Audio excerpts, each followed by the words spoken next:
إن الحمد لله نحمده ونستعينه ونستغفره ونعوذ بالله من شرور أنفسنا ومن سيئات أعمالنا. من يهده الله فلا مضل له ومن يضلل فلا هادي له، وأشهد أن لا إله إلا الله وحده لا شريك له، وأشهد أن محمدا عبده ورسوله. يا أيها الذين آمنوا اتقوا الله حق تقاته ولا تموتن إلا وأنتم مسلمون. يا أيها الناس اتقوا ربكم الذي خلقكم من نفس واحدة وخلق منها زوجها وبث منهما رجالا كثيرا ونساء، واتقوا الله الذي تساءلون به والأرحام إن الله كان عليكم رقيبا. يا أيها الذين آمنوا اتقوا الله وقولوا قولا سديدا يصلح لكم أعمالكم ويغفر لكم ذنوبكم، ومن يطع الله ورسوله فقد فاز فوزا عظيما. أما بعد، فإن أصدق الحديث كتاب الله، وخير الهدي هدي محمد صلى الله عليه وسلم، وشر الأمور محدثاتها، وكل محدثة بدعة، وكل بدعة ضلالة، وكل ضلالة في النار. أعاذني الله وإياكم من النار. يسرني أن نلتقي بكم في هذا المسجد المبارك، وأحييكم بتحية الإسلام، فتحية الإسلام السلام، فالسلام عليكم ورحمة الله وبركاته. وأشكر الشيخ محمد على هذه القراءة القيمة، ونسأل الله يجعل هذا في ميزان حسناته يوم لا ينفع مال ولا بنون إلا من أتى الله بقلب سليم. تكلمنا اليوم أو ذكرت لكم حديث عن ابن عمر قال عليه رضي الله عنه: كنت مع رسول الله صلى الله عليه وسلم فجاءه رجل من الأنصار من أهل المدينة فسلم على النبي صلى الله عليه وسلم، ثم قال: يا رسول الله، أي المؤمنين أفضل؟ فقال عليه الصلاة والسلام: أحسنهم خلقا. فقال: فأي المؤمنين أكيس؟ فقال: أكثرهم للموت ذكرى وأحسنهم لما بعده استعدادا، أولئك الأكياس. والحديث حديث حسن، روى ابن ماجه رحمه الله. وقد شرحنا وتكلمنا عن القسم الثاني من الوصية: من أفضل المؤمن، أكيس المؤمن، أعقل المؤمن. فسوف نبين الآن إن شاء الله تعالى من هو أفضل المؤمن. فيقول عليه الصلاة والسلام حين سأله السائل: أي المؤمنين أفضل؟ فقال: أحسنهم خلقا. وكلكم تعرفون وتعلمون أن جاء الإسلام وهو الدين العظيم إلى البشرية يدعوها إلى مكارم الأخلاق، يدعوها إلى كل خلق حميد، إلى كل خلق حسن. بعث صلى الله عليه وسلم في الناس ليتمم مكارم الأخلاق، كما قال عليه الصلاة والسلام: إنما بعثت لأتمم مكارم الأخلاق.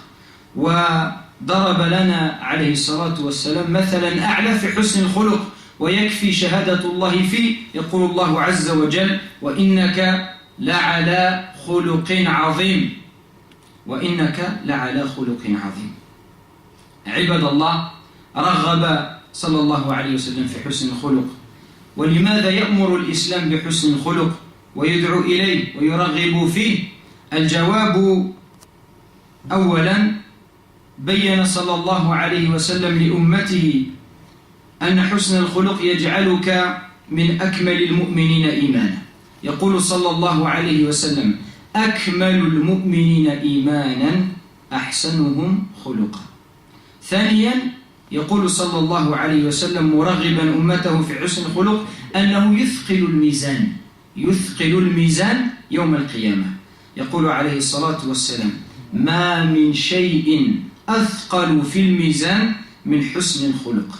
ما من شيء أثقل في الميزان من حسن الخلق.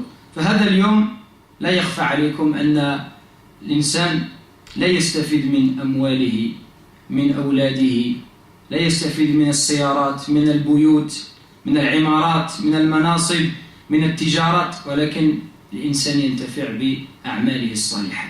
فيخبرنا عليه الصلاة والسلام أن حسن الخلق يثقل الميزان، يجعل الكفة التي فيها الحسنات ثقيلة عند الله عز وجل. هذا أمر مهم جدا.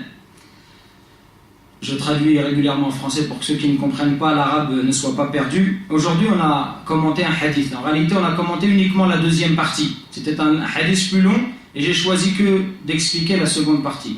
La première partie de ce hadith, le hadith où Ibn Omar radiallahu anhuma nous explique qu'un homme est venu trouver le messager d'Allah sallallahu alayhi wa sallam et qui lui a posé deux questions. Il l'a salué, il lui a dit Assalamu alayka Rasulullah, et il lui a posé la première question: quel est le meilleur croyant? Quel est le meilleur croyant? Et le prophète alayhi wa sallam lui a répondu: c'est celui qui a le meilleur comportement. Celui qui a le meilleur comportement, c'est celui-là le meilleur croyant. Ensuite, l'homme a posé une seconde question: quel est le croyant le plus intelligent, le plus sensé? Et c'est la réponse qu'on explique aujourd'hui, qui était celui qui pense le plus souvent à la mort et qui se prépare le plus à ce qui viendra après. Ceux-là sont les plus intelligents. C'est un hadith considéré comme bon, rapporté par l'imam Ibn Majah. L'islam, comme vous le savez, est une religion qui invite les gens de manière, l'humanité de manière globale, à adopter les meilleurs comportements. Et le prophète alayhi salatu wassalam nous disait: je n'ai été envoyé que pour parfaire les bons comportements. C'est-à-dire, je n'ai été envoyé, c'est-à-dire, c'est comme s'il nous disait que le but ultime de sa mission, c'est que les gens adoptent les meilleurs comportements. Et il ne s'est pas contenté de nous inviter par la parole, mais il nous a montré l'exemple. Et il suffit comme preuve de cela l'éloge qu'Allah Azza wa Jalla a fait à propos de son prophète quand il nous dit: wa innaka la'ala khuluqin azim, et tu es certes doté d'un comportement ou d'un caractère exceptionnel. Donc notre prophète, alayhi salatu wassalam, son comportement, si on l'examine, si on l'étudie, on va se rendre compte qu'il n'y a personne sur terre qui avait autant de qualités et autant de bonnes manières, de bons comportements que notre prophète Mohammed, alayhi salatu wassalam. La question qu'il faut se poser: quels sont les mérites de ce bon comportement? Pourquoi le bon comportement a autant d'importance en islam? Et on va essayer de le démontrer, que le bon comportement, ce n'est pas quelque chose de périphérique, ce n'est pas quelque chose de supplémentaire. C'est-à-dire, peut-être des gens pensent que le plus important c'est de faire la prière, mais à partir du moment où je fais la prière, que je peux faire n'importe quoi. Non. Le bon comportement, il est révélateur de ta foi. Le bon comportement, c'est le thermomètre de ta foi. Celui qui a un mauvais comportement, c'est que c'est pas un bon croyant et c'est pas un bon musulman. C'est pas possible. Même s'il fait la prière, même s'il vient à la mosquée. Parce que ce ne sont pas des choses dissociables. Le comportement, ton bon comportement, c'est le reflet de ta foi. C'est des choses qui sont liées. La foi en Allah, elle incite le croyant à se soumettre à Allah Azza wa Jal, à l'adorer, et elle transforme le croyant en lui faisant adopter les meilleurs caractères. C'est pour ça que le prophète nous dit: je n'ai été envoyé que pour parfaire. Parfaire, ça veut dire améliorer, compléter les meilleurs comportements, pour rendre les gens meilleurs. Que celui qui a peu de bonnes manières, qu'il en adopte d'autres. Premièrement, sachez que le bon comportement, ça fait partie de toi, ça fait de toi le croyant, un croyant à la fois la plus complète. Le prophète alayhi salatu wassalam nous dit: akmalul mu'minina imanan, c'est-à-dire les croyants à la fois la plus complète, ahsanuhum khuluqa, sont ceux qui ont les meilleurs comportements. Donc, qu'est-ce qu'on tire de ce hadith? Celui qui n'a pas un bon comportement, sa foi elle n'est pas complète. Il lui manque quelque chose. Il lui manque quelque chose dans son islam pour parfaire son islam. Deuxièmement, le prophète alayhi salatu wassalam nous invite à adopter un bon comportement et il nous informe d'une information qui relève de l'invisible, que nous ne pouvons pas savoir, qu'Allah Azza wa Jal lui a enseigné. Et il nous dit: il n'y a pas une chose plus lourde sur la balance que le bon comportement. Le jour où on sera tous jugés devant Allah subhanahu wa ta'ala, nous viendrons tous tout nus, incirconcis. Personne ne viendra avec son passeport. Personne ne viendra avec ses vêtements qui prouvent qu'il a de l'argent, avec une belle veste ou avec sa belle voiture. Non, on sera tous égaux devant Allah subhanahu wa ta'ala. Parce qu'Allah ne regarde pas ça. Allah Azza wa Jalla, il ne regarde pas notre image. Il ne regarde pas si on est riche ou si on est pauvre, si on est beau ou si on est moche, si on est grand, si on est petit, si on est maigre ou si on est gros. Allah, il ne va pas regarder ça. Allah subhanahu wa ta'ala, il va regarder nos cœurs et il va regarder nos œuvres. Allah Azza wa Jalla, il regarde nos cœurs et il regarde nos œuvres. Qu'est-ce qu'on a fait de ce cœur? Qu'est-ce qu'on a fait? Qu'est-ce qu'on a produit comme action? Et le prophète alayhi salatu wassalam, il nous informe que ce qui est le plus lourd sur la balance, c'est le bon comportement. ويقول الله عز وجل والوزن يومئذ الحق فمن ثقلت موازينه فأولئك هم المفلحون. Et ce jour-là, la pesée sera juste. Et ceux qui ont des balances qui pèsent lourd, alors ceux-là sont les bienheureux. لماذا يأمر الإسلام بحسن الخلق ثالثا لأن حسن الخلق طريق إلى الجنة، وبين عليه الصلاة والسلام أنه سبب من أسباب دخول الجنة. سئل عليه الصلاة والسلام عن أكثر ما يدخل الجنة فقال تقوى الله وحسن الخلق. سئل عليه الصلاة والسلام عن أكثر ما يدخل الجنة فقال تقوى الله وحسن الخلق. رابعا يرفع الدرجات في الجنة. يقول عليه الصلاة والسلام إن المؤمن ليدرك بحسن خلقه درجة الصائم القائم. انظر هذا أمر عجيب. إن المؤمن لا يدرك بحسن خلقه درجة، يعني أين؟ في الجنة، درجة الصائم القائم. من الذي يصوم؟ ما هو القصد بالصائم؟ الذي يصوم في النهار. الذين يصومون في النهار. ومن هؤلاء؟ هؤلاء الأنبياء الصالحين. كلكم تعرفون وتعلمون أن صوم داود كان يصوم يوم ويفطر يوم. هذا صفة الأنبياء، صفة الصالحين. نبينا عليه الصلاة والسلام كان صائما، كان يصوم 3 أيام من كل شهر، أيام البيض، كان يصوم شهر محرم، كان يصوم رمضان، كان يصوم عاشوراء عليه الصلاة والسلام. المؤمن بحسن خلقه يصل إلى مرتبة الأنبياء، درجة الصائم القائم. ما معنى القائم؟ ما معنى القائم؟ متى؟ بالليل. بالليل. وغالبا الناس ماذا يفعلون وماذا يصنعون الناس في الليل؟ ينامون. إذا كان ينامون على الأقل الحمد لله. من يرتكب المعاصي؟ الشباب في الصيف ينامون أو يخرجون إلى ديسكوتيك ويلعبون. فأنت بحسن خلقك تصل إلى مرتبة الأنبياء والصالحين.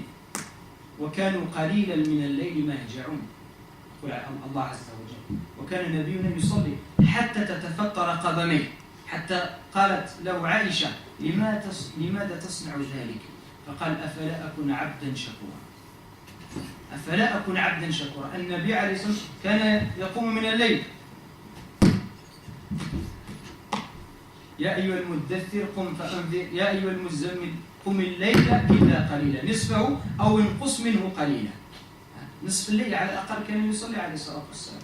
والصالحين والأنبياء أبو هريرة كان يقوم الليل ثلث الليل، والثلث الثاني زوجته، والثلث الثالث بنته.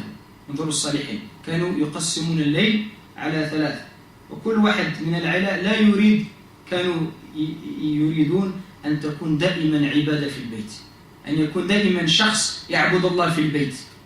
فكل قسم من الليل يقوم واحد ويصلي، أحيانا أبو هريرة، أحيانا بنته وزوجته، هكذا.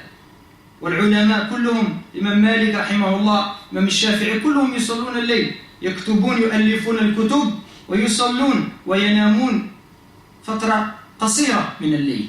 هؤلاء الصالحين. ونحن أين نحن منهم؟ أين نحن من النبي عليه الصلاة والسلام؟ أين نحن من الصحابة؟ أين نحن من العلماء؟ والنبي يخبرك إن المؤمن لا يدرك بحسن خلقه درجة هؤلاء الصالحين.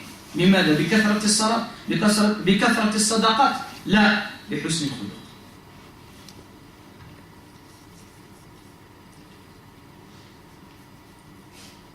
لماذا يأمر الإسلام بحسن الخلق؟ خامسا يجعلك من أحباب الله، يجعلك من أحباب الله. وإذا أحبك الله يستجاب لك، يستجاب لك إن دعوت، ولم يعذبك أبدا في النار. يقول النبي صلى الله عليه وسلم في الحديث: أحب الناس إلى الله أحسنهم خلقا. أحب الناس إلى الله أحسنهم خلقا. الله عز وجل يحب الذي يتعامل بحسن خلق، يكون خلقه حسن كريم. أحب الناس إلى الله أحسنهم خلقا. وإذا أحبك الله لا يعذبك أبدا، والله لا يلقي الله حبيبه في النار، كما قال عليه الصلاة والسلام. لماذا يأمر الإسلام بحسن الخلق؟ سادسا يدني صاحبه من النبي صلى الله عليه وسلم يوم القيامة. يقول عليه الصلاة والسلام إن من أحبكم إلي وأقربكم مني مجلسا يوم القيامة. أقربكم مني يعني أقربكم من النبي يوم القيامة. من هؤلاء؟ أحاسنكم أخلاقا. فالذي يريد أن يكون قريبا من النبي عليه الصلاة والسلام يوم القيامة، الجواب في الحديث إن من أحبكم إلي وأقربكم مني مجلسا يوم القيامة أحاسنكم أخلاقا. لماذا كل ذلك؟ لأن حسن الخلق يدل على كمال إيمانك بالله عز وجل، لأن حسن الخلق دليل على إيمانك، نتيجة حسن الخلق نتيجة الإيمان التي في القلب، ثمرات الإيمان. لذلك حسن الخلق هي عبارة عن تخبرنا عن إيمان هذا الرجل. Pourquoi est-ce que l'islam invite au bon comportement? Quels sont les mérites du bon comportement? Troisièmement, parce que le bon comportement, ça fait rentrer au paradis. Écoutez cet homme qui vient voir le prophète et qui lui dit par quelles choses les gens rentrent. Regardez, déjà si on voit juste les questions des gens, on voit la différence entre les questions des gens à l'époque et nos questions à nous aujourd'hui.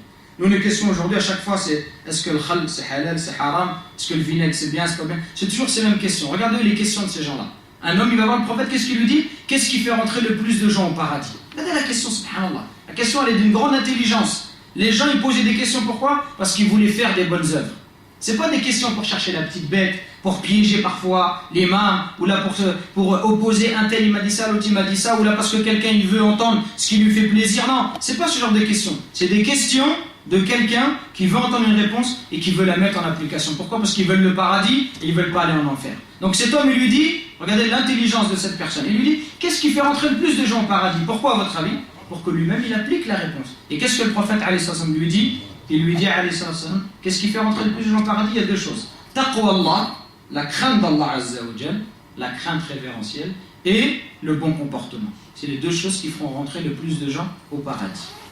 Donc le bon comportement, c'est une des causes d'entrée au paradis. Également, au paradis, le bon comportement, ce n'est pas simplement une cause qui te fait entrer au paradis, mais ça élève ton degré au paradis. Le prophète nous dit, certes, par le bon comportement, le croyant atteindra le rang de ceux qui passent leur journée à jeûner et passent leur nuit en prière. Allahu Akbar. Qui sont ces gens-là? Qui sont ces gens qui jeûnent la journée? À votre avis, regardez un petit peu autour de ceux qui lisent un petit peu les histoires des anciens. Qui avait l'habitude de jeûner? Notre prophète, est-ce qu'il jeûnait ou il jeûnait pas? Hein? Il jeûnait. Il jeûnait quand? Il jeûnait lundi et jeudi. Il jeûnait 3 jours par mois. Il jeûnait aussi les jours de pleine lune. Il jeûnait Ramadan. Il y a des mois qui jeûnaient presque en entier, comme le mois de Muharram. Il jeûnait Ashura. Il jeûnait beaucoup de jours, le prophète alayhi salam. Pourquoi il jeûnait? Pour se rapprocher d'Allah. Parce qu'on sait que celui qui veut se rapprocher d'Allah, il a besoin d'éduquer son âme. Et cette privation, le fait de se priver de nourriture et de boisson, c'est un moyen d'éduquer son âme. Parce que l'âme, elle aime toujours les plaisirs. Elle aime la nourriture, elle aime la boisson. Et quand on prive son âme, on est en train de l'éduquer. En train de lui dire, tu auras de cette chose qui est licite, pourtant boire et manger, c'est licite. Mais tu en auras après un certain temps par amour pour Allah Azza wa Jal, par obéissance envers Allah Azza wa Jal. Donc, ces gens-là, ils jeûnent la journée. Qui prie la nuit? Qui sont les gens qui prient la nuit? Qu'est-ce qu'ils font les gens la nuit généralement? Les gens la nuit, ils dorment. Ça, c'est dans le meilleur des cas. S'ils dorment, au moins, ils ne font rien de mal. À partir du moment où ils se lèvent pour faire la prière, le matin. Hein? S'ils dorment, ils font que ça. Mais aussi la nuit, c'est souvent un moment, le monde de la nuit, comme on l'appelle, c'est aussi beaucoup un moment où les gens ils font des choses illicites, etc. Et vous savez mieux que moi. Qui prie la nuit? Notre prophète, il ne priait pas la nuit. Aïcha, elle voyait le prophète, prier. Tellement il priait, le prophète, ses pieds se fendillaient, il saignait des pieds. Et Aïcha lui a dit, mais pourquoi tu fais tout ça? Parce qu'Allah, il t'a pardonné déjà. Allah, il t'a pardonné tes péchés passés et futurs. Pourquoi tu fais encore des bonnes œuvres? Ça dit, Allah, il t'a pardonné. Pourquoi tu ne te ménages pas un petit peu? Et qu'est-ce qu'il a répondu? Il a répondu cette phrase magnifique, Afala akun abdan shakura. Ne dois-je pas être un serviteur reconnaissant? Puisqu'Allah m'a pardonné, alors je dois le remercier. Comment je vais le remercier? En faisant des bonnes œuvres, en priant la nuit. Et on sait aussi qu'au début de l'islam, les premières sourates, comme la sourate Ya ayyuhal muzammil, Ya ayyuhal muddathir, Ya ayyuhal muzammil qum al-layla illa qalila, la sourate al-Muzammil, qui sont partie des premières sourates révélées. Allah Azza wa Jalla leur donne au prophète de se lever, de prier au moins une partie de la nuit, la moitié ou un petit peu moins. Et on sait que les compagnons, les premières années, la prière de nuit était obligatoire. Et ils priaient nuit. Tellement c'était difficile, ils s'attachaient à des poutres pour rester réveillés. Mais ces gens-là, c'est qui? C'est ces gens-là qui plus tard, ils vont transmettre cette religion, ils vont propager cette religion. Il y avait donc besoin de les préparer. C'est comme une préparation. Quand vous avez la Coupe du Monde ou un événement comme ça, l'équipe avant de jouer pendant un mois, elle fait un stage intensif. Si on voit ce qu'ils font, tout l'exercice physique, on va dire ils sont fous, c'est trop difficile. Mais parce qu'après, ils doivent être au niveau. Et bien ces gens-là, Allah Azza wa Jalla, il les a préparés. Et la prière est obligatoire. Et qu'est-ce qu'il disait le prophète à Omar al-Khattab, à Ibn Omar, qui était un petit garçon. C'était un jeune homme de 13-14 ans. Il lui a dit la ni'ma ar-rajul law kana yusalli fi al-layl. Quel bon garçon si seulement il faisait la prière la nuit. La personne qui rapporte le hadith a dit Ibn Omar, jusqu'à la fin de sa vie, il n'a jamais laissé prier la nuit. Même en voyage, hatta fi safar, même en voyage, il priait la nuit depuis qu'il a entendu le prophète lui faire cette recommandation, alors que c'est un gamin de 13-14 ans. Nous, qu'est-ce qu'on va dire à un gamin de 13-14 ans? On va lui dire, déjà si on le lève le subh, c'est déjà un miracle. Parce que tout le monde te dit, laisse-le dormir, il est petit. Non, eux déjà, regardez, 13-14 ans, la nuit, il se lève, il prie son Seigneur. Subhanahu wa ta'ala. Donc, le prophète, il t'informe que par ton bon comportement, tu peux atteindre le degré de qui? Le degré de ces gens-là. De ceux qui jeûnent la journée et qui prient la nuit. Et peut-être que nous, on n'arrivera pas à faire ça. Peut-être que c'est trop fort pour nous. On n'arrivera pas à prier la nuit. Mais le prophète, t'informe et te donne, te dit, ne perds pas espoir. Peut-être que tu ne peux pas les atteindre par tes bonnes œuvres, mais peut-être que tu peux les atteindre par ton bon comportement. Donc, ne négligeons pas le bon comportement. Également, cinquièmement, pourquoi est-ce que l'islam nous invite au bon comportement? Parce que le bon comportement, ça fait de toi le bien-aimé d'Allah Azza wa Jalla. Le bien-aimé d'Allah subhanahu wa ta'ala. Ton créateur, celui qui a créé les cieux et la terre, il va t'aimer par ton bon comportement. Et le prophète alayhi salam nous dit, certes, les bien-aimés d'Allah sont ceux qui ont les meilleurs comportements. Et si Allah il t'aime, lorsque tu vas l'invoquer, Allah ne va pas t'abandonner. Lorsque tu auras besoin de lui, Allah subhanahu wa ta'ala, il t'enverra quelqu'un.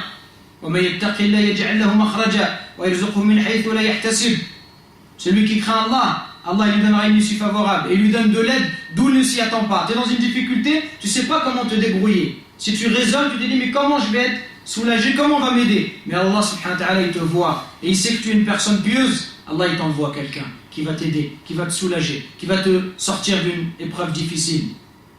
Si Allah Azza wa Jalla t'aime, il ne va jamais te châtier en enfer.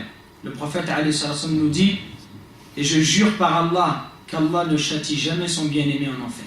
Donc voilà l'intérêt d'être bien-aimé, le bien-aimé d'Allah subhanahu wa ta'ala. Sixièmement, parmi les mérites du bon comportement, le prophète nous dit alayhi salam, certes, ceux que j'aime le plus et qui seront assis le plus proche de moi le jour dernier, ce sont ceux qui ont les meilleurs comportements. Certes, ceux que j'aime le plus et qui seront le plus proches de moi le jour dernier sont ceux qui ont les meilleurs comportements. Le prophète, c'est normal. Allah, il aime ceux qui ont un bon comportement. C'est normal que le prophète, il aime aussi ceux qui ont un bon comportement. Mais pourquoi tout ça? Pourquoi le bon comportement? Pourquoi est-ce qu'il y a autant de hadiths? Vous vous rendez compte de tous les hadiths qu'il y a? Ce sont tous des hadiths authentiques. Pourquoi il y a autant de choses sur le bon comportement? Parce que le bon comportement, ce n'est que le reflet.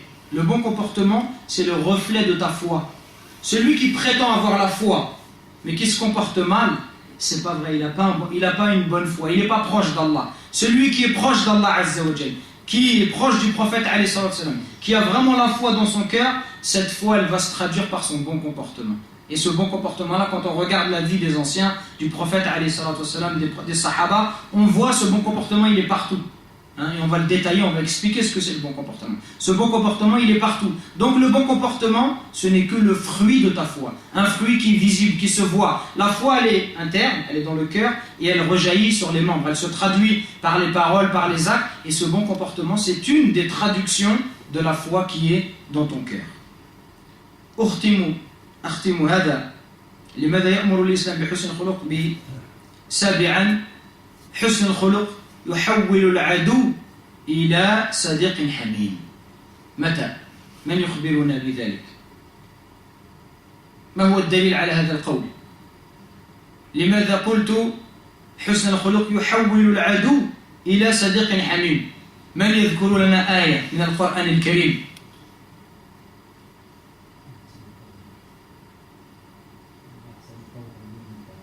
يزيد تفضل. أنت الشيخ، لا ينبغي خلي الناس الآخرين يتكلموا، أنت لا تشاركنا. هو نعرف، هو حافظ يعرف الناس الآخرين. القرآن عظيم، إن هذا القرآن يهدي التي هي أقوم. الذي يقرأ القرآن بتدبر سوف يرى كم من الآيات حول حسن الخلق.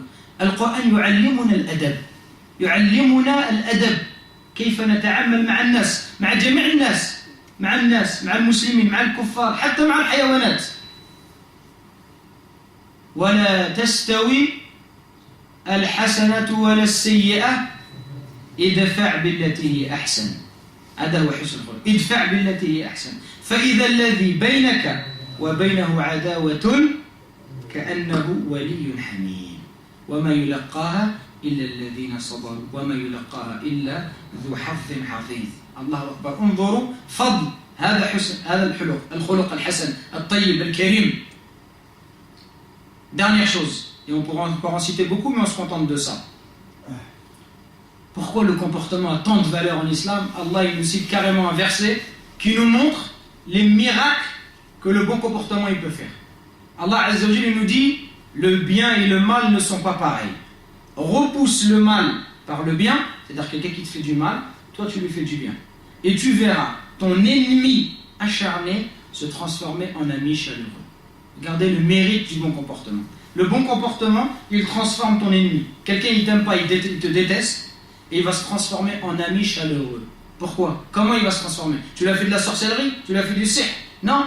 Qu'est-ce que tu lui as fait? Tu t'es bien comporté avec lui et tu l'as transformé. Il a changé son attitude envers toi. Et le prophète, alayhi salatu wassalam, dans sa vie, il n'a cessé de mettre ce verset en application.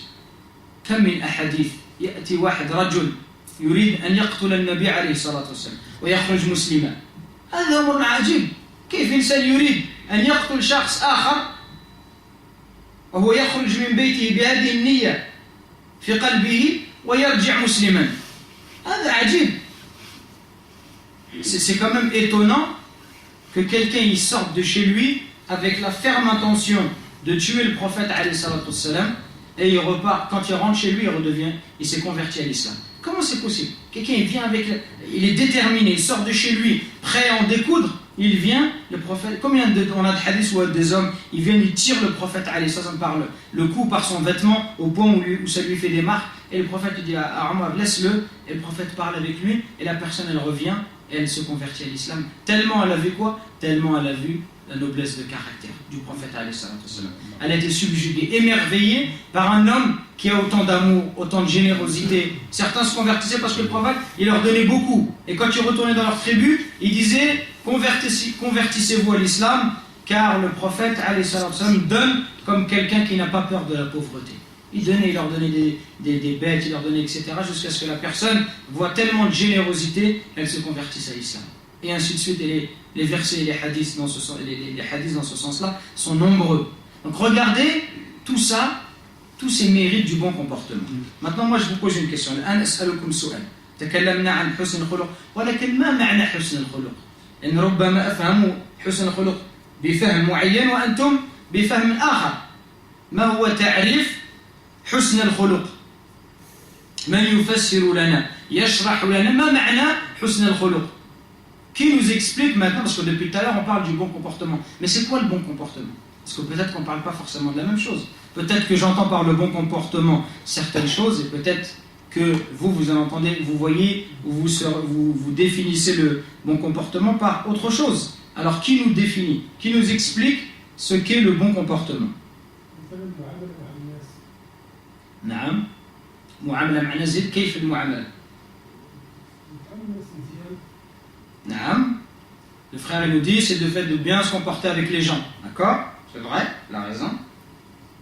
Mais quoi d'autre encore? Est-ce que c'est juste ça le bon comportement? Zid, tfaddal. صلى الله عليه وسلم. نعم تفضل. يقول ابراهيم عليه الصلاه والسلام حسن خلقك مع الكفار ولو مع الكفار تدخل مداخل الابرار. حسن خلقك مع الكفار يا ابراهيم ولو مع الكفار عفوا تدخل مداخل الابرار. ما شاء الله. ما شاء الله. نعم. C'est un très beau hadith que je ne connaissais pas, لا أعرفه. ما قلت لك شيء، ما قلت لك أنا، قلت لا أعرفه. والأشياء لا أعرفها أكثر من الأمور التي أعرفها. Ce que je connais pas est plus important que ce que je connais. Qui nous définit encore le bon comportement? Qu'est-ce que c'est le bon comportement? Sourire. Non. Il avait la raison. Quand tu fais un travail, tu le fais correctement. Ça c'est important pour ceux qui travaillent. Quand on est payé pour faire un travail, on doit bien le faire. Et pas juste parce que le patron il nous a vus. Non, nous on a notre Seigneur qui nous voit. Quand on fait un travail, on doit bien le faire. De faire les choses de la manière la plus parfaite. Ibn Rajab rahimahullah يجمع في كتابه جمع العلوم والحكم بعد أقوال العلماء في تعريف حسن الخلق. مثلا الحسن البصري رحمه الله يقول حسن الخلق الكرم والبذل والاحتمال. L'imam Ibn Rajab al-Hanbali rapporte dans son livre Jamal al-Ulum al-Hikam, qui est l'explication des 40 al-Ba'in al-Nawawi avec 12 hadiths qu'il a rajoutés, et nous regroupe plusieurs définitions que les savants ont données du bon comportement. Première définition d'Al-Hassan al-Basri, qui fait partie des tabi'in, donc des élèves, des compagnons, il nous dit le bon comportement c'est al-karam. Ma ma'na al-karam? Qu'est-ce que al-karam?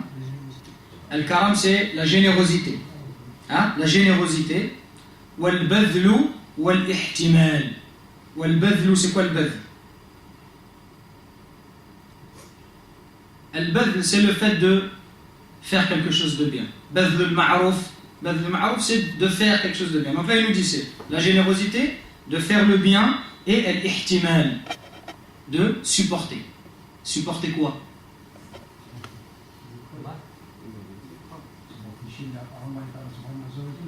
Ça, c'est dans le bon comportement avec Allah. Le bon comportement avec Allah, c'est d'accepter. C'est pas l'ihtimal, c'est le fait d'accepter ce qu'Allah t'a donné. D'accord, là, dans le rapport avec les gens, supporter, c'est quoi? Supporter le tort des gens. Les gens, ils vont te faire du tort. Il y a des gens, ils vont mal te parler. Il y a des gens, ils vont te critiquer. Il y a des gens, ils vont te faire des choses, des problèmes, et tout ça.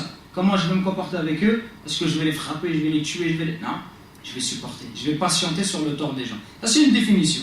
يقول ابن المبارك عبد الله بن المبارك رحمه الله هو بسط الوجه وبذل المعروف وكف الأذى. Qu'est-ce qu'il nous dit Ibn al-Mubarak rahimahullah? Il nous dit c'est bast al-wajh, c'est d'avoir un visage radieux, un visage souriant. Ça commence par là le bon comportement. وتكلمت بعد صلاة العصر على فضل السلام إفشاء السلام ونسيت أن أخبر الناس وأن أقول أن ماذا يخبرنا عليه الصلاة والسلام؟ ماذا علمنا هذا الحديث العظيم يقول ابتسام على وجه أخيك صدقة. فالسلام جيد ولكن هناك فرق كبير بين الذي يسلم عليك بابتسام، هذا يدخل في قلبك مباشرة، وإنسان يسلم عليك بهذا النظر ينظر إليك هكذا لا يحب أحد. وبعض الناس للأسف الشديد هكذا يتعاملون مع الناس، لا يعرفه يسلم عليه هكذا. هذا لا ينبغي، لأن من حسن الخلق بسط الوجه. ابتسم. الابتسام مجانا لا يكلف شيء، سهل، ولكن عند الله عظيم، لأنها صدقة، كأنك دفعت مال. صدقة. ابتسام على وجه أخيك صدقة. بسط الوجه أمر عظيم. يقول ابن المبارك بسط الوجه. Qu'est-ce qu'il lui dit Ibn al-Mubarak dans le bon comportement? Pour lui, c'est d'avoir un visage souriant. Et ça, mes frères, c'est très, très, très important. Parce que et je parle déjà juste entre nous, quand tu salues quelqu'un avec un visage et tu fais un sourire, la personne directement, son cœur, il est apaisé. Notamment quand on vient dans une mosquée, tu ne connais pas les gens. Tu connais pas les gens, tu viens, les gens, ils te sourient, ça fait du bien.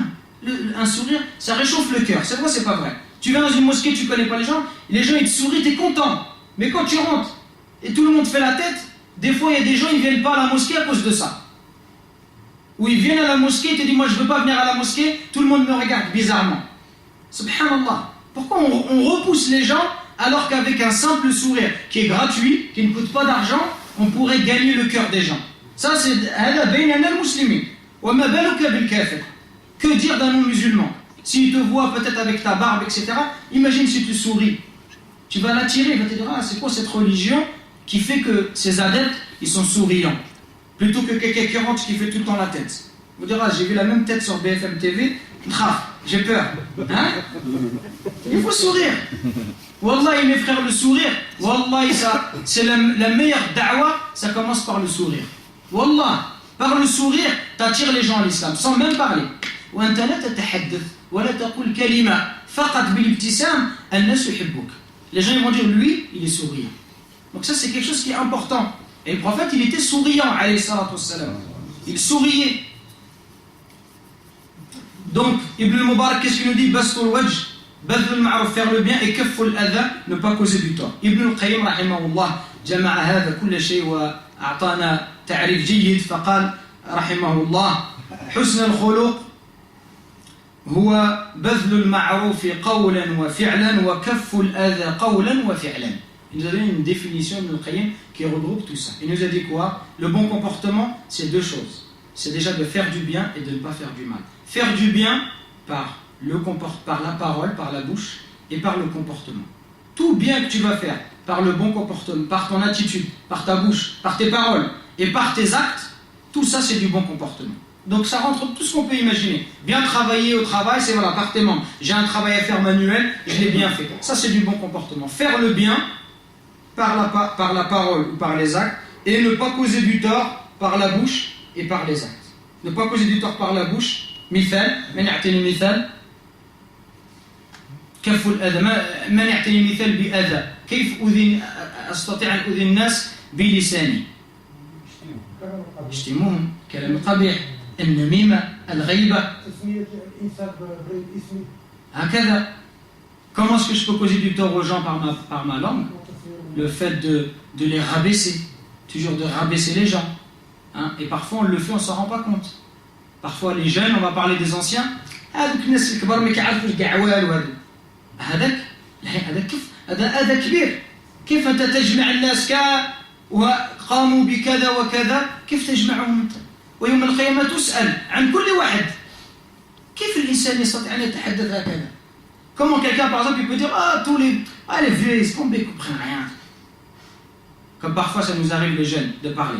Ça c'est pas bien. وكذلك أيضا الناس الكبار يتحدثون على الشباب تاع فرنسا ما يعرفوا والو جهال. هذا لا ينبغي لأن فيهم الخير. Il y a des jeunes qui ont du bien. Comment on peut parler de tout un groupe de personnes et de dire ils sont tous comme ça? Ça fait partie on fait du tort aux gens. On ne peut pas faire de généralité. Chaque personne, ولا تزر وازرة وزر أخرى. Chaque âme elle supportera ce qu'elle a acquis. Nulle âme ne supportera le fardeau d'autrui. Voilà ce qu'Allah nous dit, subhanahu wa ta'ala. Faire du mal avec sa bouche, c'est de donner un nom qui ne plaît pas à une personne. On dit ouais, le frère, tu vois, le gros là. Il aimerait pas entendre ça que tu dises qu'il est gros. Hein, tu le rabaisses, ça le vexe. Hein, tu le rabaisses. Ou de faire de la médisance. Al-ghayba. Ma ma'na al-ghayba. Qu'est-ce que c'est? Ce qu'on appelle la médisance. C'est quoi la médisance? C'est parler de quelqu'un. C'est mentionner ton frère par des choses qu'il n'aimerait pas. C'est-à-dire si cette personne elle serait présente, si elle entendait ce que tu dis, ça ne lui ferait pas plaisir. Même si je dis la vérité, même si ce que je dis c'est vrai, ça c'est considéré comme la médisance, oui ou non? Je vous pose la question. Là, s'il n'est pas présent et je dis quelque chose, c'est vrai. J'ai le frère, j'ai remarqué, il est un petit peu radin. Et c'est vrai, il est radin.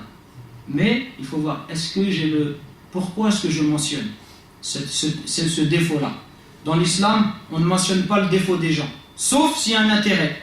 Quelqu'un il va se marier, quelqu'un va faire un commerce. Là, on dit les choses pour. Mais sinon, on doit cacher les défauts des musulmans. Man satara musliman, satarahu Allah. Celui qui cache les défauts des musulmans, Allah il lui cachera les siens. Et qui parmi nous n'a pas de défaut? Est-ce qu'il y a quelqu'un ici qui n'a pas de défaut? الجن منا واحد ليس له عيوب أخطاء فيه إذا كان حاضر هذا الرجل فيجلس حدايا وأنا نمشي نقعد نسمع باش يتكلم. S'il existe, qu'il vienne et s'assoie à côté de moi. Ça n'existe pas. Tous on a des défauts, tous on a des péchés, tous on a des erreurs, tous on pense des choses, on a dit, on a fait, qu'on regrette. Adak, ça fait partie de la nature de l'homme. Donc on ne doit pas parler des gens, dire des choses, même si elles sont vraies, on ne doit pas les révéler, sauf s'il y a un intérêt religieux, et cet intérêt il est mentionné dans les livres. En dehors de ça, on doit cacher le défaut des musulmans. On ne doit pas les révéler.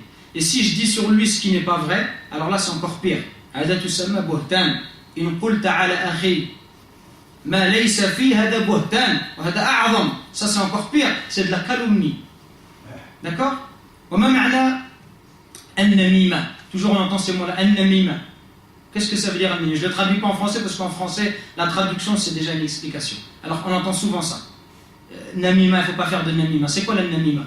Ghaiba, on a vu, c'est la médisance. Namima, là. ما فهمت. علاش وشنو القصد نتاعو؟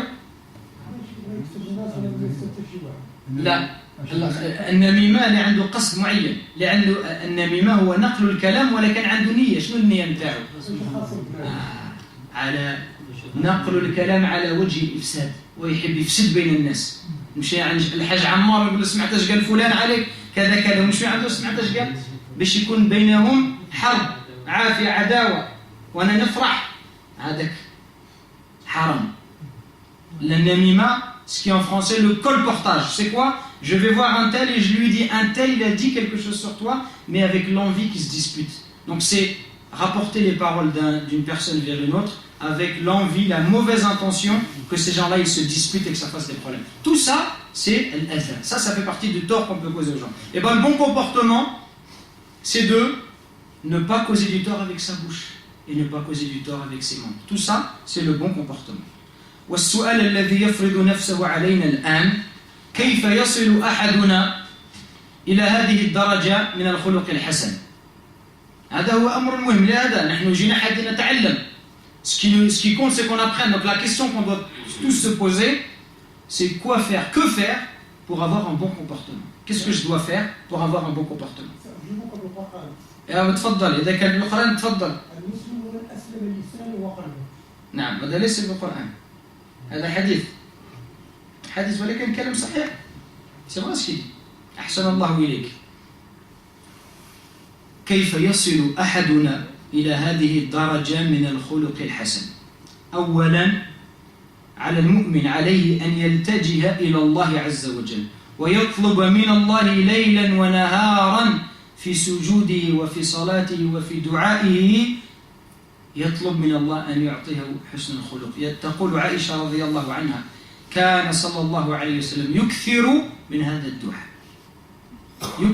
هذا الدعاء اللهم كما حسنت خلقي حسن خلقي. هذا الدعاء دعاء النبي صلى الله عليه وسلم. اللهم كما حسنت خلقي حسن خلقي. Que faire pour avoir un bon comportement? Parce que ce qui nous importe, ce qui nous intéresse, c'est de sortir ce soir et d'avoir des pistes, des choses sur lesquelles on doit travailler pour avoir un bon comportement. D'abord, sachez que le bon comportement, c'est un bienfait d'Allah subhanahu wa ta'ala. وَآتَاكُم مِّن كُلِّ مَا سَأَلْتُمُوهُ. Et Allah, dans le Coran, il nous dit et je vous ai donné tout ce que vous m'avez demandé. Donc quand une chose elle est bonne, une bonne chose, on la demande d'abord à qui? On la demande d'abord à Allah.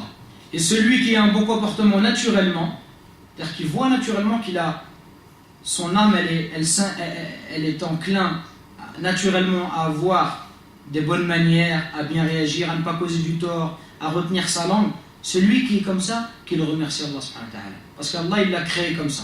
Ça c'est un grand bienfait d'Allah subhanahu wa ta'ala. Celui qu'Allah il a donné ça, il ne parle pas sur les gens, il ne fait pas de tort, partout où il passe, les gens ils l'aiment. Wallah c'est un grand khair. Allah il lui a donné une grande richesse. Il lui a donné la richesse de l'âme. Et nous parfois on oublie ça. Nous on voit qu'on cherche que la richesse, que l'argent. Il n'y a que ça qui nous intéresse. Wallah il y a des choses plus importantes que l'argent. Que les gens ils t'aiment, ils disent du bien de toi, Wallah c'est mieux que l'argent. Parce que quand tu vas mourir, ton argent il va te servir à quelque chose. Par contre les gens quand tu vas mourir ils vont en parler sur toi. Et le prophète un jour il a entendu quelqu'un qui était mort. Et les gens ils ont dit du khair. ذكره بالخير. فماذا قال عليه الصلاة والسلام؟ فقال وجبت 3 مرات. فالناس قالوا وجبت، ما معنى وجبت؟ قال عليه الصلاة والسلام وجب الجنة. فقال أنتم شهداء الله في الأرض، أنتم شهداء الله في الأرض، أنتم شهداء الله في الأرض. وقال إن لله ملائكة تنطق على ألسنة بني آدم بما في المرء من الخير والشر. إن لله ملائكة تنطق على ألسنة بني آدم بما في المرء من الخير والشر. فلما نحن يموت واحد ونحن نذكره بالخير، الملائكة هم الذين يتكلمون، لأنهم يشهدون أن هذا الرجل كان رجل قيم له صفات الصلاح والتقوى، هذا هو الخير. أما ماله أمواله، ماذا إنسان يستفيد حين يموت؟ شو يعمل حاجة بالسيارة نتاعو بالديار اللي عنده في البلاد يستفيد؟ لا. الأبناء يتقاتلون أحيانا لأجل الإرث، أما هو ما يستفيد. أما هذا حسن الخلق يستفيد. كذلك في الدعاء في صلاة الجنازة، الناس يصلون عليه، وحين يضربون الطريق يأتون من بعيد لأنهم يحبون هذا الرجل ويصلون عليه ويدعون بإخلاص. وماذا قال عليه الصلاة والسلام؟ ما من رجل مسلم يموت ويصلي عليه 40 رجلا لا يشركون بالله شيئا إلا شفعهم الله فيه. شفعهم الله، لأن هذا رجل كان معروف بالخير. Je disais, regardez, prenez l'exemple de quelqu'un qui décède, pour vous montrer comment la richesse de l'âme, c'est une grande qualité qu'Allah nous a. Celui qui a ça, wallah, et qui remercie Allah Azza wa Jal, c'est mieux que l'argent. Prenez l'exemple de quelqu'un qui meurt. À l'époque du prophète, alayhi salatu wassalam, un homme est décédé, les gens ont dit du bien sur lui. Et le prophète a dit, wajibat, wajibat, ça lui est promis, ça lui est promis, ça lui est promis. Un autre homme est décédé, et les gens ont dit du mal sur lui. Hein? Des fois ça arrive, il y a des gens qui meurent, billah. Vous voyez, les gens, subhanallah, il n'y a pas longtemps, bon, ça n'a rien à voir, c'est pas une musulmane, mais en Angleterre, une ancienne premier ministre est décédée, les gens ils ont fait la fête dans la rue. Et quand j'ai dit ça, je dis subhanallah. Pour que les gens ils fassent la fête de quelqu'un qui meurt, c'est vraiment que dans leur cœur ils avaient de la haine contre elle. C'est agile quand même, subhanallah. Et donc le prophète a dit, cela lui est promis. Et les gens disent, qu'est-ce qui lui est promis? Il a dit le premier, le paradis le premier, le deuxième, l'enfer lui est promis. Et il a expliqué, il a dit, alayhi salatu wassalam, vous êtes les témoins d'Allah sur terre. Vous êtes les témoins d'Allah sur terre. Vous êtes les témoins d'Allah sur terre. Et il nous a enseigné, il nous a dit, Allah il a des anges qui lorsque quelqu'un décède, ils parlent à la place des fils d'Adam pour dire du bien ou du mal de la personne décédée. Donc quand quelqu'un décède, et tout le monde dit du bien, mais sincèrement, ça veut dire que cette personne en réalité elle était aimée par Allah subhanahu wa ta'ala. Donc regardez comment son bon comportement, sa piété, comment cela lui est profitable. Les gens ils vont dire du bien de lui. Et il nous enseigne également le prophète alayhi salatu wassalam que lorsque 40 personnes qui ne commettent pas de polythéisme, ils prient, ils assistent à une prière funéraire et qu'ils prient pour le défunt, Allah Azza wa Jalla il accepte leur intercession. Quelqu'un qui est aimé, les gens vont venir de loin et ils vont faire surtout des du'as en étant sincères. Quand quelqu'un il est décédé et on l'aime vraiment dans notre cœur, quand on dit Allahumma ighfir lahu warhamhu wa'afihi wa'fu anhu wa akrim nuzulahu, nad'u bi ikhlas. Quand quelqu'un on l'aime vraiment parce qu'il est bien, les gens ils font du'a mais avec le cœur parce qu'ils l'aiment vraiment. Et ce du'a là quand il est fait avec sincérité et qu'il est fait par une personne qui ne commet pas de polythéisme, le prophète sallallahu alayhi wa sallam nous informe que l'intercession est acceptée par Allah subhanahu wa ta'ala. Au contraire de quelqu'un que les gens n'aiment pas.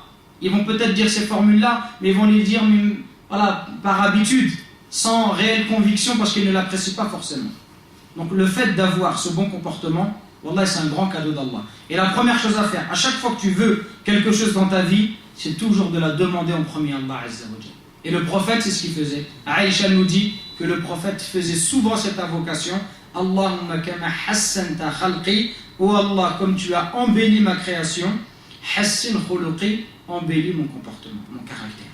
Donc ce dua-là, on doit l'apprendre et on doit le répéter souvent. Allahumma kama hassanta khalqi, hassin khuluqi. Alors répétez après moi. Allahumma kama hassanta khalqi, hassin khuluqi. Donc maintenant vous le connaissez, vous ne dites pas je ne le connais pas. Vous le connaissez, c'est à vous de le réciter, Inch'Allah. ثانيا علينا أن نتخلق بما جاء في القرآن كما قلت نتخلق بما جاء في القرآن فرسولنا عليه الصلاة والسلام تخلق بما أمره الله في القرآن. سئلت عائشة رضي الله عنها عن خلق رسول الله فماذا قالت؟ ماذا قالت؟ كان خلقه القرآن. ما معنى كان خلق القرآن؟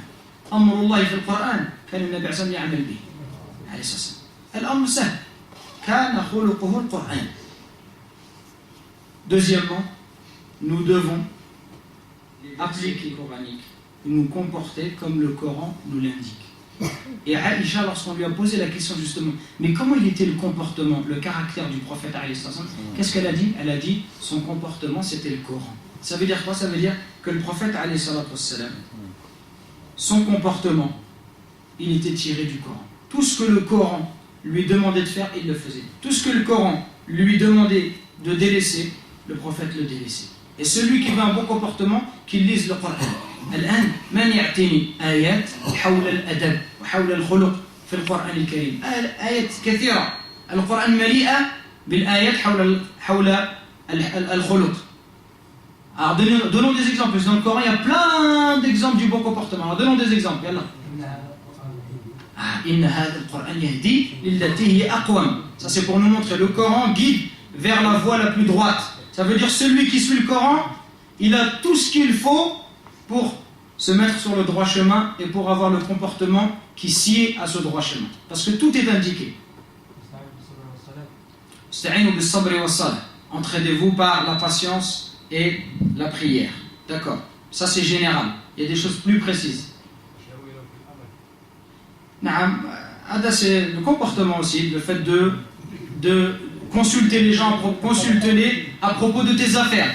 Et ça c'est important, par exemple dans nos relations entre nous, à la mosquée, dans les affaires des musulmans, le musulman il doit consulter les gens.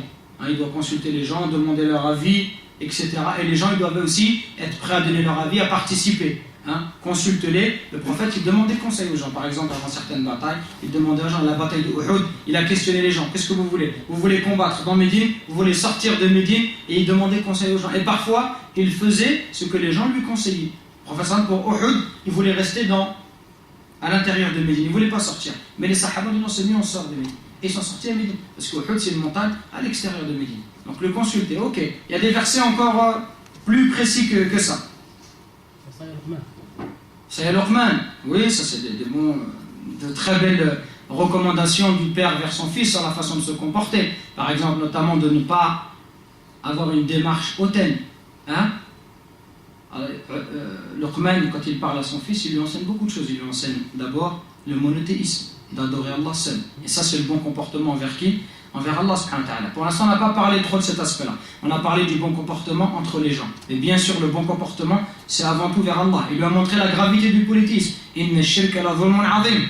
Le politisme, c'est la plus grave des injustices. Et après, il lui a parlé des ibadat, il lui a parlé de la prière, et surtout, il a insisté sur le comportement.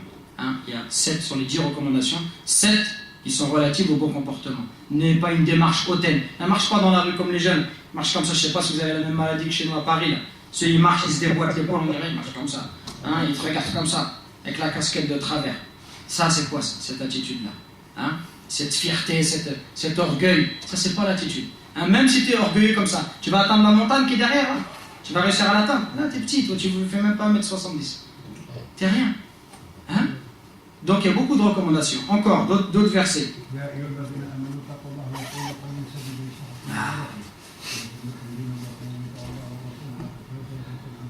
Barakallahu fik. Cheikh, j'ai très beau verset, titre de belles paroles. Des paroles droites, de rectitude.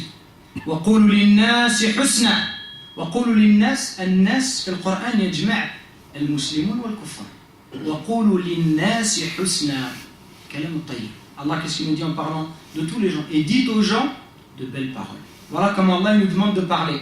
Même avec le non-musulman. Quand vous voyez dans le Coran An-Nas, qui signifie les gens, ça signifie les croyants et les non-croyants et les infidèles. Ça concerne tout le monde. Allah il nous demande quoi? De bien parler à quelqu'un. C'est pas parce que quelqu'un n'a pas notre foi, n'est pas musulman, qu'on doit mal lui parler.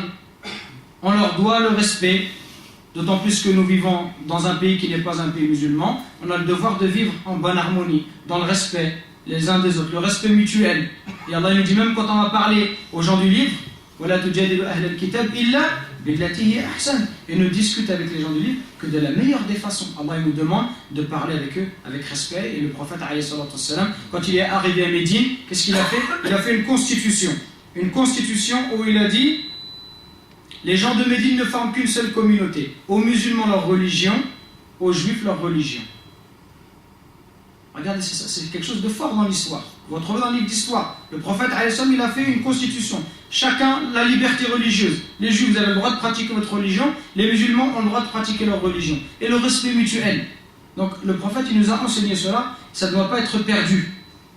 Également, parmi les versets qui parlent beaucoup du comportement, et les savants considèrent que c'est un des plus grands versets sur le comportement, Allah Azza wa Jalla nous dit « Khudil af wa'mur bil urf wa'a'rid anil jahili » Dans ce verset-là, il y a énormément d'enseignements concernant le bon comportement. D'abord, « Khudil af » qui signifie en français « soit indulgent », c'est-à-dire le fait de pardonner.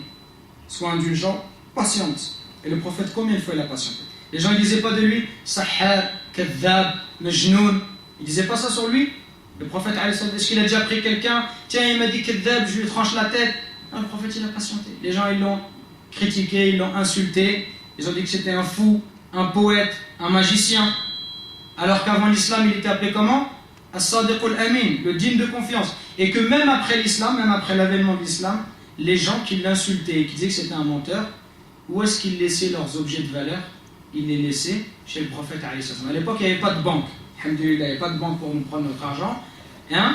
Et les gens, quand ils avaient des objets de valeur, ils les confiaient à la personne la plus digne de confiance. Et bien les kuffars, ils avaient tous leurs objets de valeur, leur argent, chez le prophète. Et longtemps après la révélation, jusqu'à un moment de l'Hégire, près de 11 ou 12 ans après l'avènement de l'islam, quand le prophète a fait la hijra, qu'est-ce qu'il a fait? Il a dit à Ali ibn Abi Talib de rester pour rendre aux gens leur amal. Regardez, le prophète il quitte sa ville où il est né, où il a grandi. Les gens pendant 3-4 ans ils l'ont isolé. Ils refusaient de faire du commerce avec lui. Ils refusaient de les marier, de leur vendre de la nourriture. Au point où toutes les Banu Hashim, tout son clan des Banu Hashim, ils étaient affamés. Le prophète il a quitté Médine. Peut-être que quelqu'un d'entre nous, qu'est-ce qu'il se dirait? Dire après tout le mal qu'ils m'ont fait, leur argent je vais le garder. Ah, c'est normal, subhanallah. Hein, ils m'ont expulsé de ma vie, ils n'écoutent pas le message, pourtant je suis le messager d'Allah, c'est Allah qui m'a envoyé, ils ne veulent pas m'écouter, et moi je vais partir, j'ai rien, parce que quand ils partaient, les kuffars, ils ont fait quoi? Ils ont récupéré les maisons des musulmans, ils ont récupéré leurs affaires. Quand on fait le Mecca Médine à l'époque, il n'y a pas des mécos pour déménager, ou les déménageurs bretons, il n'y a personne. Quand on déménage, on prend le strict minimum, ça veut dire qu'on laisse ses meubles, on laisse ses affaires. Donc ils ont tout laissé, et les kuffars, ils ont tout pris, ils ont gardé. Mais le prophète, est-ce qu'il a dit ça me donne le droit de leur voler? Non, le prophète il a dit à Ali, tu restes, je m'en vais et demain tu leur rends à chacun son argent. Regardez l'honnêteté, subhanallah. Regardez l'honnêteté. Et après on a des gens aujourd'hui qui vont te dire non, tu peux tricher, la caf, tu peux arnaquer, c'est des kuffars, ma'lish. Subhanallah. Le prophète il n'était pas comme ça. Wallah, le prophète il serait là, il ne ferait pas ça. Alayhi salatu wassalam. Il n'agirait pas de la sorte. Parce qu'il était droit et honnête. Jamais il a volé quelqu'un. Mais il a pardonné. Abu Sufyan, pendant 20 ans, il a combattu le prophète, 20 ans. Il voulait le tuer. Quand il s'est converti à l'islam, le prophète, il l'a pardonné. Il a accepté son islam. Et il y en a beaucoup des comme ça. Amr ibn al-As, il disait, avant le prophète, c'est la personne que je détestais la plus. La personne que je détestais le plus sur terre. Et il dit, quand je me suis converti, je n'ai jamais touché une main aussi douce. Alayhi salatu wassalam. Regardez son attitude, ses valeurs morales. C'est pour ça que les gens ils se convertissent. Même si c'était 15 ou 20 ans après. Parce qu'ils étaient obligés de reconnaître la prophétie de cet homme-là. Un homme aussi bon ne peut pas être un magicien, ne peut pas être un menteur. Ça ne peut être qu'un prophète envoyé par le Seigneur de l'univers. Et nous, aujourd'hui, peut-être que c'est vrai, les médias, ils exagèrent beaucoup sur l'islam. Mais aussi, mes frères, on est responsable de l'image que nous avons. Parce que nous sommes loin d'être irréprochables dans notre comportement et dans notre attitude. On est loin d'être à la hauteur de notre religion. On est loin d'être à la hauteur de notre livre et de notre sunnah du prophète bien-aimé alayhi salam. On est loin. Si on était à la hauteur du Coran, si notre comportement c'était le Coran, si on éduquait nos enfants avec le Coran et avec la sunnah, on verrait que les gens, ils apprécieraient l'islam. Et ils diraient, nous on veut habiter dans les quartiers des musulmans. Parce que les musulmans ils sont droits. Aujourd'hui c'est le contraire. Les gens veulent fuir ces quartiers-là. Le Coran, il nous indique tout, mes frères, même dans la nourriture.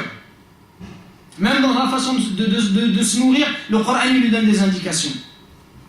Donc la première chose à faire, c'est de demander à Allah subhanahu wa ta'ala. La deuxième chose, c'est de se comporter comme le Coran. Quand vous lisez le Coran, ne lisez pas le Coran comme quelqu'un qui veut juste finir la page. Lisez-le et comprenez ce que vous êtes en train de lire. Cherchez à comprendre le sens pour pouvoir l'appliquer. Et vous verrez qu'il y a énormément de conseils sur le bon comportement. ثالثا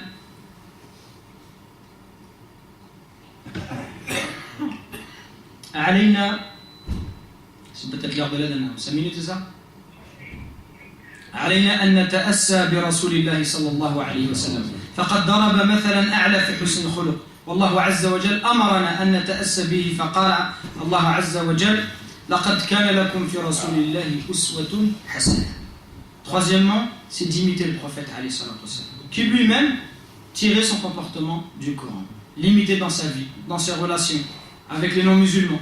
Par exemple, un non-musulman, il mettait ses poubelles devant chez lui. Imaginez-vous la situation aujourd'hui.